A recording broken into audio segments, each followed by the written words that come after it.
1, 2, 3, 4. Screen time, screen time, screen time, It's my screen time too. Hello, and welcome to It's My Screen Time Too, the podcast where two moms fondly remember their childhood cable boxes, so conveniently plugged into their boxy television sets via electric umbilical cord as they rush from room to room looking for their phones. Where is my phone? Seriously. Oh my gosh, that is my life too. And so many times it's just at the bottom of my bag. Yeah, multiple times a day. Yeah, more technology, more problems, Katie. So I'm Deborah. And I'm Katie. And I have 3 kids. I have an 8-year-old named Tony and twin 5-year-olds named Libby and Nate. And I have one kid. He is almost 3. His name is Jay. So this is the segment where we both get to tell a quick story about how awesome or occasionally awful our kids are.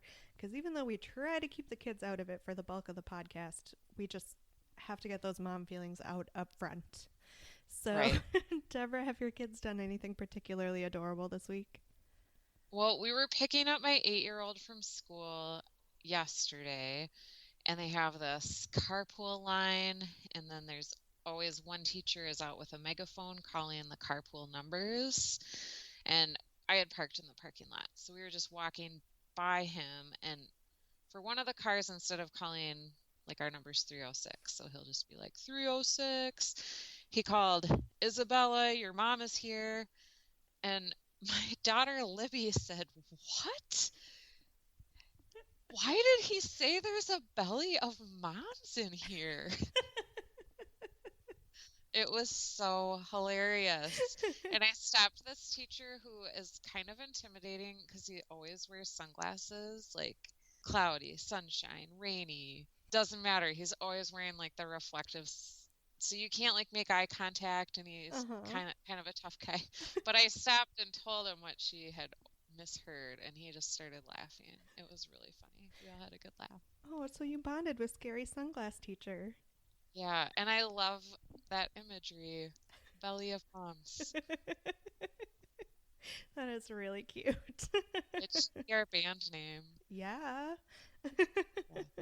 Mine is not an adorable story this week. Mine is kind of a parenting fail. Jay currently has his first black eye. Ooh. Yeah, he took a header into the side of the bathtub while I was like, I don't know, trying to behave like a normal human being and like brush my hair. So I wasn't paying full attention, but he was just playing behind me. I can normally trust him to do that, but yeah, then he just slipped and took a header into the side of the bathtub, and he has a horrible black eye. This actually happened a week ago now. And the thing with black eyes that I didn't remember, because how often do you encounter them in your daily life, is that they actually look progressively worse as they're healing. Yes. Yeah. So it's been like a rough few days to be leaving the house with him because I feel so defensive about it. I have to be like, I explain to everyone immediately what happened, like as soon as they see my child. Even if they don't they don't comment on it. Like he should be wearing a placard that says it was the bathtub or something. My kids have all had shiners from just how, like an accident like that or on the playground or something. I mean, it makes sense, and it's gotta happen to everyone. And the fact that I've never noticed it on anyone else's kid means that it's not as big a deal as I'm making it. Like, he's fine. He was fine 2 minutes after it happened. But, it's hard to see the evidence on their face every day.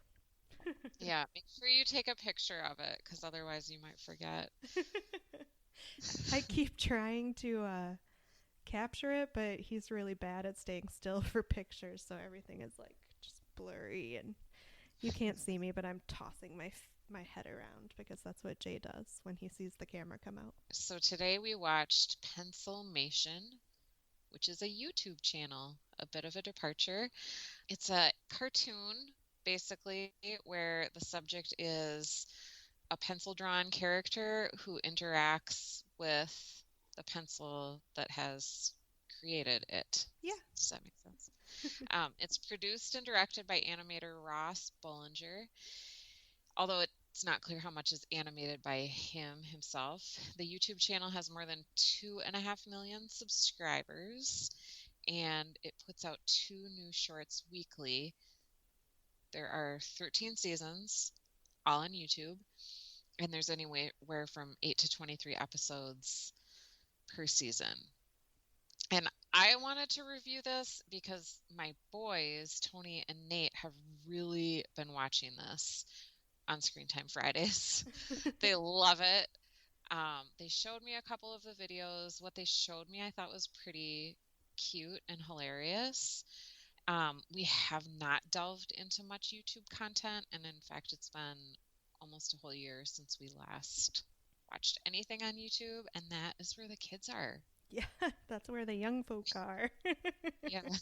Yeah, that's right. Our last YouTube was the toy opening videos. And I have to say, just up front, this was way more enjoyable than that.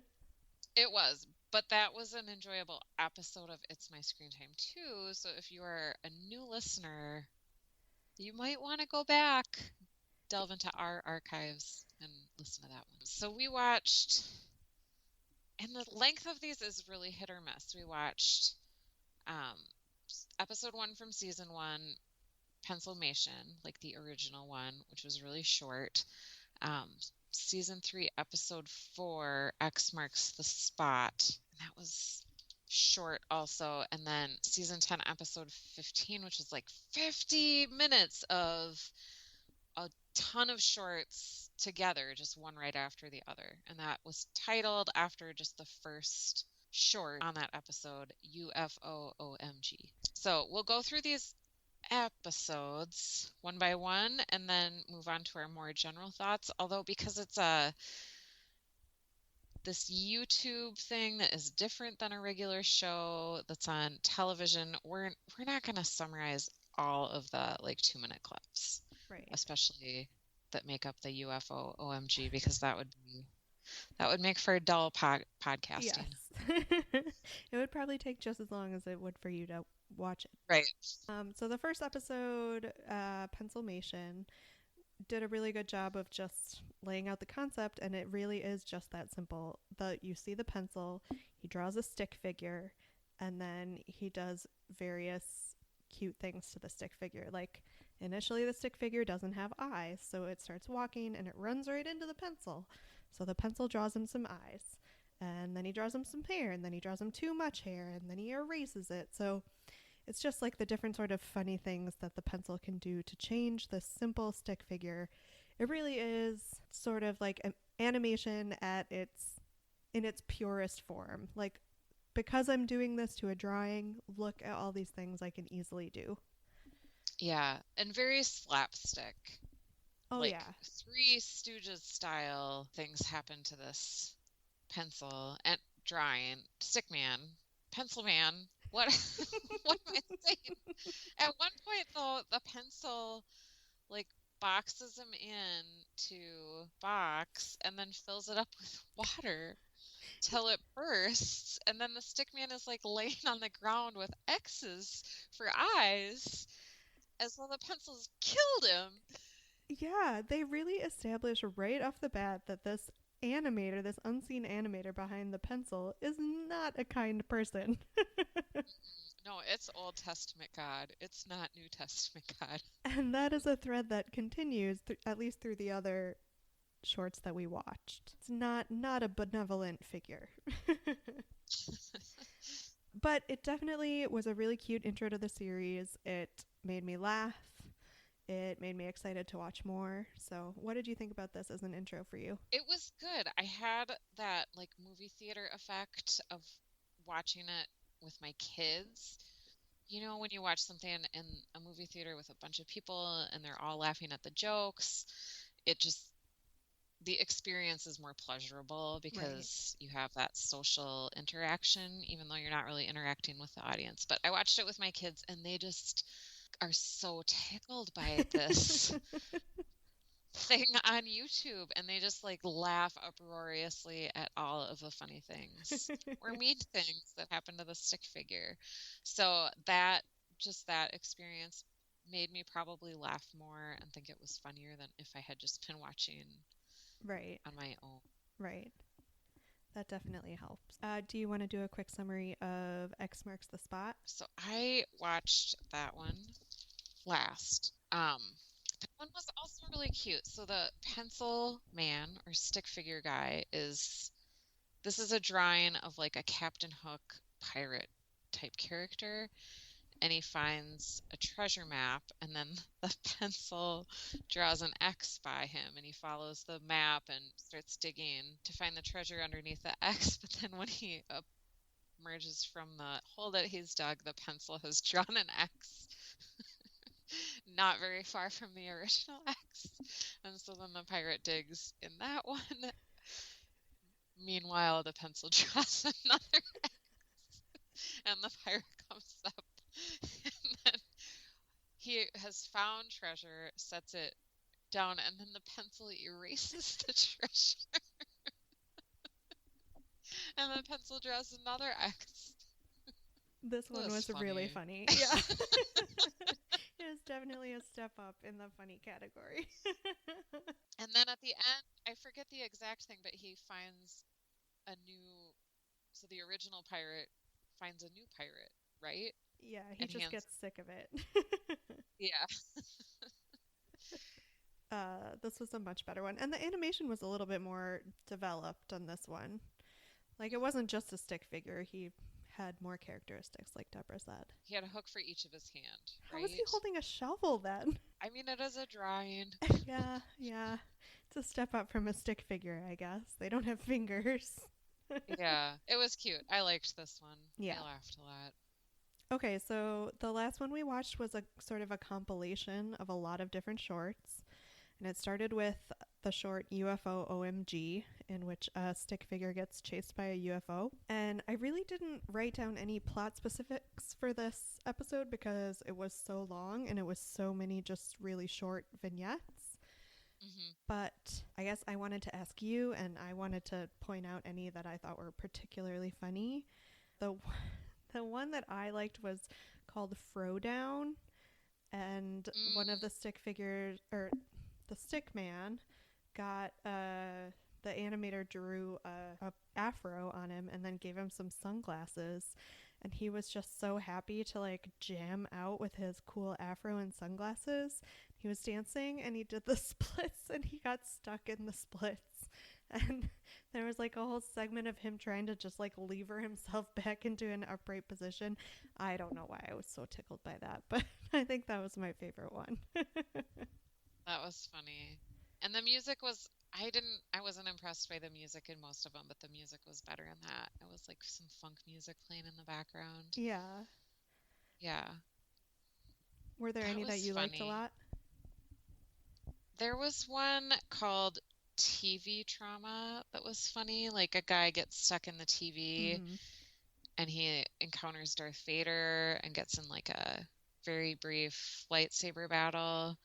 And then he's stuck in Jaws, like you see just ocean wave. I mean, it just hints at it. Like you see ocean waves and then sort of a shark theme fin music from Jaws. Yeah. Then a lady stick figure drawing kind of gets caught in a soap opera. That one made me think like, I don't know that kids are the primary audience for this, because kids wouldn't be getting these references that I'm getting necessarily. Yeah, sometimes it seems like it's more of like a fun interplay. No, it's like a fun project that a bunch of different animators share, and they just kind of do it to share amongst themselves a little bit more than with an eye towards an actual audience.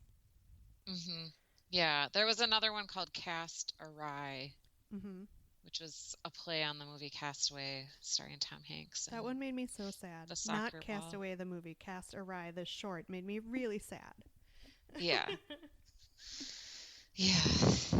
Because it was about a stick figure stuck on an island that was only slightly bigger than him. And when he was eventually given away off that island, he was so traumatized that he just wanted to go back to his terrifyingly tiny island. Yeah. It was sad, guys.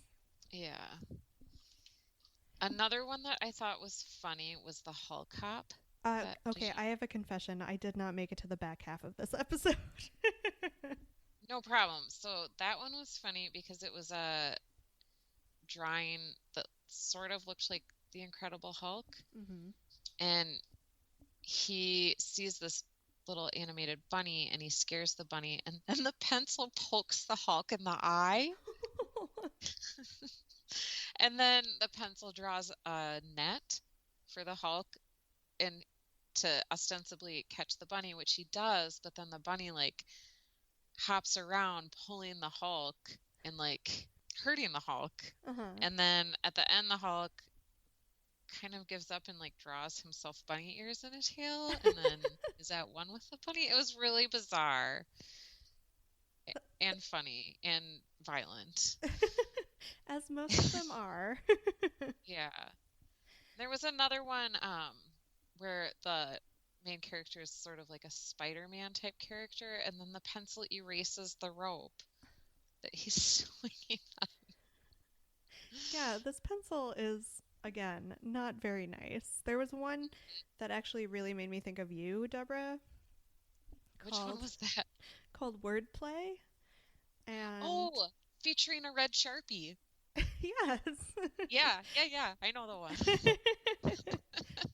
So the idea was that the the title of the short Wordplay was written on the page because all of these take place on like a blank lined notebook page. So Wordplay was written, but the letters were all crooked. So the stickman wanted to straighten them out, but the animator would then come and like wreck all his work that he had done to straighten them out. So the stickman would blame this other stickman and do violence to this other stickman, only to turn around and see that like the words were screwed up again. Made me think of Deborah because she likes order in her grammar It's true. and spelling and placement of apostrophes. So there was a lot to like here. I mean, I think it's clear that we found good things. I just couldn't like it was too much for me to try and do 50 minutes all at once. That was a lot. Yeah. A lot. Yeah. And because the concept was so similar in every short, not that that's bad, they were all good and they had their good points, it just started to feel really monotonous. So I don't know that I would ever sit down and watch like this big chunk again. Obviously, I didn't even make it through the first time. What did you think? So just overall thoughts about the series channel I on a guess we can call whole? it a Like, series. I mean, did you like the concept? I did. I really liked it. This setup of like the unseen animator interacting with the drawings is a really old one in animation.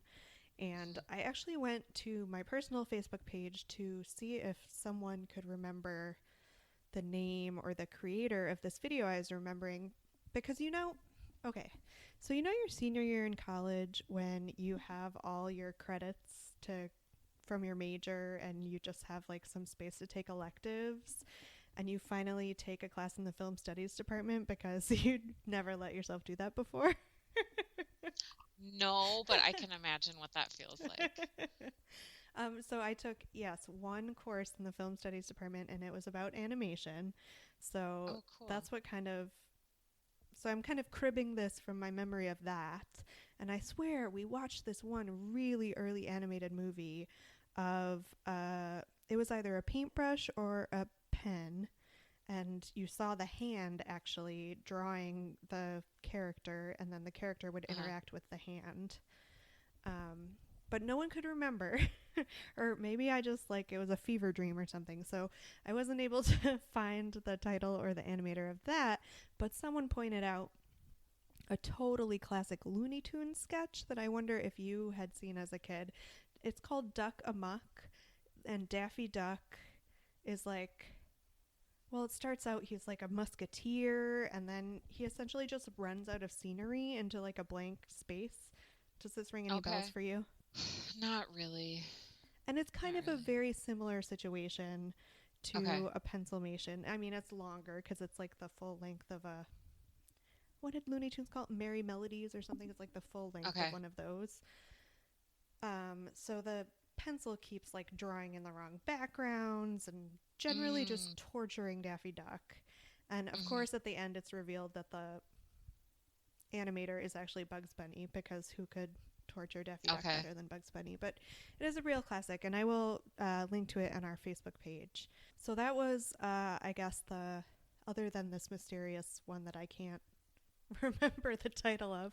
Duck Amuck was the one that definitely came to mind the most. Okay. And all this to say that I think it's a really interesting thing to explore because that's all it is. It's someone with a pencil just like creating movement in life. And Yeah. with all the animated things that we watch now, they're made to be quote unquote real. I mean, I know Paw Patrol is about like a team of dogs that saves the day, but like Hmm. they're not interacting with one another as if they were drawings. Yeah, this was refreshing in its simplicity and cleverness. Right.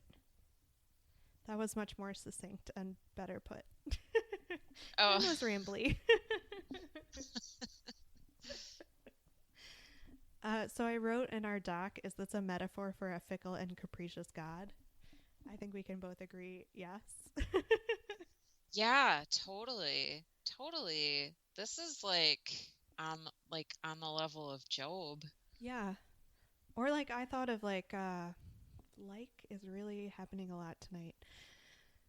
I thought of the Greek and Roman gods, how Zeus would come Yes. down and just like totally F with people in every possible way. This Yes. animator was the same kind of just, I'm trying not to use a bad word, jerk face. Yeah, definitely.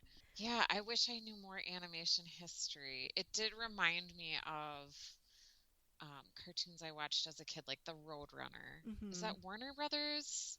Yeah, it's the Yeah, same. It's the same Looney Tunes family. yeah, and just very, very basic plots over and over again in just like slightly like the anvil's coming down from a different place this time, but so funny Hmm. every time. And they mostly all rely on intense physical pain. But it's okay because you see like the character smush into a puddle and then just like spring back up, which is something they Hmm. can do because they're just drawings. Hmm. And I just Hmm. love the way it embraces that. Yeah, definitely shades of Roadrunner and Coyote. I don't know. I feel like I've kind of already addressed this or started to, but did you have any other thoughts on the animation style? Well, I just don't know that much about animation terminology, but Mhm. it did remind me of the ironic effect of like a good New Yorker cartoon. Well, and just the Um, fact that it's a just a pencil sketch, right? Because that's yeah, what the New Yorker does too, right?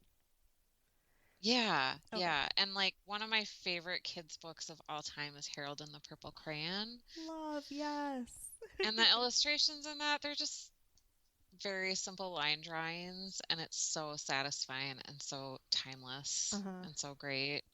And also, have you read any Shel Silverstein lately?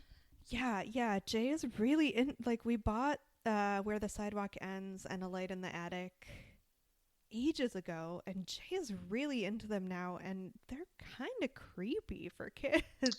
They are kind of creepy, and the drawings are creepy. Yeah, even And if the poem isn't, the drawing is. the drawings, I mean, I don't know that much about visual art, but the drawings are just like scribbly. Yeah, Some of them they have a very casual feel to them, but still they're very also very timeless. yeah. Agreed. Yeah, so I those three cultural references really speak to me, and so Pencilmation kind of spoke to me. Although I did prefer the stick drawing in the first episode that we Uh watched huh. because it was not as stylized as some of the drawings in the later episodes that we watched. And it seems like just scrolling through the channel that there is now one primary like pencilmation guy that they use who is a little bit Mhm. more developed than that first stick figure, but less developed than, say, the pirate character, which was pretty detailed as far as Pencilmation goes. Mhm. I also, just to backtrack really quick, I kind of love the idea of the communal nature of this show. I mean, I kind of did some poking around online. I was trying to find more information about like who submits, and because it seems like Ross Bollinger produces all the episodes, but he doesn't animate all of them. So I was curious if this was like just his circle of friends, because they really do put out so many shorts. Mhm. I was wondering sort of how the process worked, but I wasn't able to find anything about it. But I kind of love the idea that it's a bunch of different animators working on Mhm. the same concept, and it's very loose and they can all put their different stamp on it, but still be under the same heading. It feels, I, I don't know, it feels collaborative in a way that a lot of, well, certainly the stuff we've watched in the past hasn't been. Yeah, and this I think is the beauty of the like this is what the internet was supposed to be for. Oh, yeah. Don't you think? Uh huh. That's Oh, exactly this is like right. the open source dream. Oh. Like this makes me happy about you. Like this makes me happy about YouTube when most things make me unhappy about YouTube. The internet, where technology has taken us in general. But this really feels like idealistic and it's happening and it's great. Oh my gosh. So it's nice to watch because you don't have to worry that you're going to be like all of a sudden confronted with something totally inappropriate and gross, which YouTube has been known to Hmm. suck people in like that before. And it actually kind of reminded me of another cartoon short that is very similar stylistically but takes a way different turn. And it's by a famous animator named Don Hertzfeldt. And it's like these little cotton ball characters, and they're dancing, and it's just like, seriously, I could draw this. It's like a cloud shape with stick arms and stick legs. And they're all dancing, and the main one is like, "This is great, the world is awesome," and they're all having fun, and everyone's giggling and dancing. And then abruptly, the main cotton ball just starts bleeding, and it's like, Oh, my anus is bleeding. what? And then it cuts to like the rest of the happy cotton balls, and they're all still dancing and laughing, and nothing has changed. Then it cuts back to the main cotton ball, and he's like, "No, seriously, my anus is bleeding." And there's just so much blood, and it just keeps coming out, and the other cotton balls just keep dancing the whole time till eventually the main cotton ball drowns in his own blood. Wow. Yeah. Was this on YouTube? Yeah, you can. I will put a link on our Facebook page to this as well. Although I will definitely say not safe for work. Or is there an equivalent for like not safe for children? Wow. I don't know. I think not safe for work would cover it. So it was kind of nice to have a similar concept that was more wholesome. Not that I don't Hmm. appreciate that animators can have twisted senses of humor. That also has its place and is great and funny. Yeah. It's a big tent. There's room for everyone. Yeah. Yeah.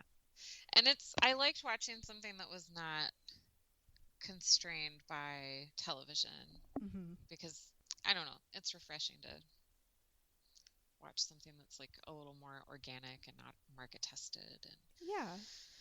And it really kind of makes you realize how limited the scope of what we've been watching is. Like, Mhm. yes, they're all different shows, but stylistically, they're all very similar. So did you come up with any movies or TV for adults that this would compare to? Um, I took notes and I wrote them down, and I had ideas, and I could not find those notes, but I just came up with something that it actually really does remind me of, talking about how evil the animator is and how he or she has no problem just like erasing the string and letting the stick man fall to his doom. It kind of reminded me of Westworld. Do you watch that show? Oh, yeah. I have seen a couple episodes of the first season. So, Westworld Yeah. is a premium cable show on HBO, if any of you have not seen it.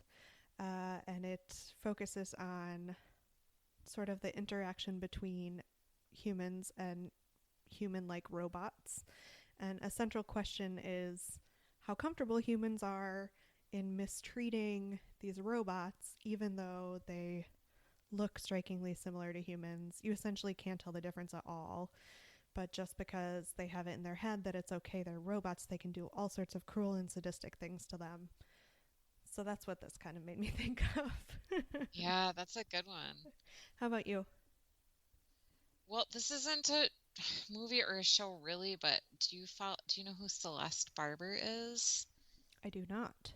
She's basically an Instagram star, and she's just a regular lady, like maybe in her 40s, a mom, and she has this her whole thing is she'll take a picture of like an airbrushed fashion model or like a Kim Kardashian doing something in a magazine like that's seems normal on first glance, but then you realize that it's absurd to show like a model, I don't know, like sitting on a chair in like a really awkward way wearing like just lingerie Uh huh. to sell like shoes or something. And then Celeste Barber will put her unairbrushed like mom body self in like not lingerie and like cotton undies and like an ill-fitting bra sitting on a chair but like posed the same way, and it is so funny. And it's just her whole shtick is like she just that's it. It's just like model Celeste Barber. This It's sounds so funny. hilarious. It is so funny. And I don't know, I've been following her on Instagram for a while and it just cracks me up every time.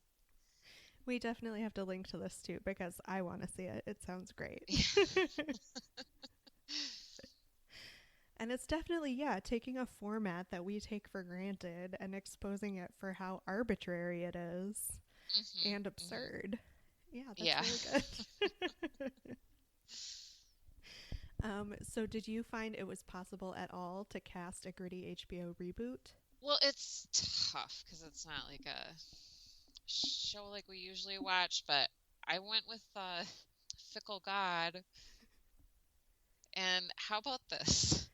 How about we have a line of female auteurs and actresses and like Hollywood producer types, just all of them standing in a super long line, and then one by one they get to walk up to like a wall of movie posters and they take a giant eraser and they get to delete whatever Woody Allen, Roman Polanski, Harvey Weinstein film and just erase it from the canon. Oh, I like it. This could be a really powerful statement piece. I'd watch it over and over again. Yeah, The that's future great. is female. I like it. Very topical. How about you? Well, I just focused on the pure comedy of it, and I Yeah. thought it would be funny to get an actor with like a really elastic face and try and do sort of a similar thing where the pencil would come in and erase like a feature and then draw it back on and it would be totally different. Oh, that would be Uh, good. so I was trying to think of current actors that I thought could do it, and I was like, well, maybe Chris Pratt when he was still funny, or maybe someone like Amy Poehler. But then I was like, no, let's just travel back in time and have like a young Steve Martin. Oh, yeah, I like Yeah. that. Or possibly even a Robin Williams, although that might be a little too zany.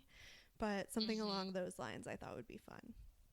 Yeah, that's good. Jim Carrey has the rubberiest face of Yeah, that's a all good one time. too. You're right, you're right. I didn't even think of that, but that would be perfect.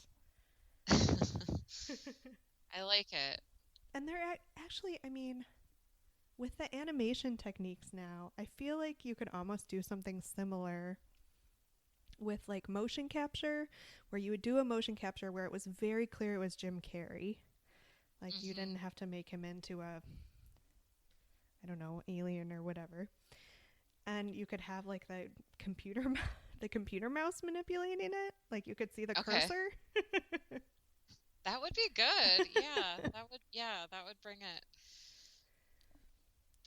up to current. That would be good. But it might be really boring to just see a cursor. I don't know. There must be something personal and visceral when you see an actual pencil. Yeah, maybe if you like edit your photos and you get to use the different tools, Yeah. just in like the cell phone editing type thing and like erase. But it's like an actual video instead of a still image. So you see him just like Yeah. walking around with a white blur where his head used to be. Yeah. So do you think it was better when we were kids? I would have loved to watch this when I was a kid, I think, Yeah. for sure. It was pretty hilarious. I mean, really, you should watch this Duck Amuck because it is just as funny. Yeah, And it I'm was going made in to, like for the early 50s or something. So, in that sense, we had something just as good. It was just a little bit harder to find. Would you ever watch this alone, voluntarily? If it was one of the really short ones, and Mhm. for some reason I just like needed to kill 3 minutes, Mhm. I might. I mean, I don't really watch much YouTube anyway, so I'm rarely just like on there farting around, but if I ever were, I wouldn't kick it out of bed.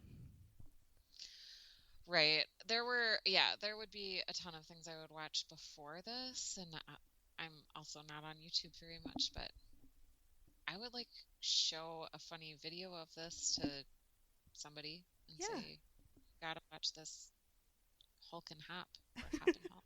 Yeah. All right, I have to go back and watch Hulk and Hop. I did not do my duty by that last episode. It was so long. It was so long. No, you're forgiven for that for sure. So 10 seconds on whether this is good for our kids. I think the consensus is that we would be fine with our kids watching this. Yeah, totally fine. I think it's really pretty harmless. Yeah, Jay watched the first one and the X marks the spot with me, and he, like your kids, was like cackling with laughter. Yeah, cute. Ratings? I'm gonna give it a 5. Yeah. How about you? YouTube, a whole new world. I mean, yeah, because the length of that last one wasn't really a fault of the format. I have to agree with you. Look at us stepping into the technological world, giving something from an online platform a 5. We're so hip. All right, well, thanks for listening to this episode of It's My Screen Time Too. Please rate and review us on Apple Podcasts or wherever you get your podcasts. If you want to share your thoughts on Pencilmation with us, you can find us on Facebook to continue the conversation at facebook.com/myscreentime2. That's also where you'll find out what we're covering in our next episode if you want to watch along with us. You can tweet us with show or movie suggestions or general comments at myscreentime2, or you can email us at myscreentime2@gmail.com. I'll do my best to remember to post all the things we have referenced in today's episode, just because I think it's so fun to look back at some of these, and hopefully you all will enjoy that too. Our theme music was composed and performed by Deborah and her adorable children, and our podcast is produced by me, Katie. Tune in next time for more real talk about the movies and TV beloved by kids and tolerated by parents. Bye. Bye. Screen time. It's my screen time.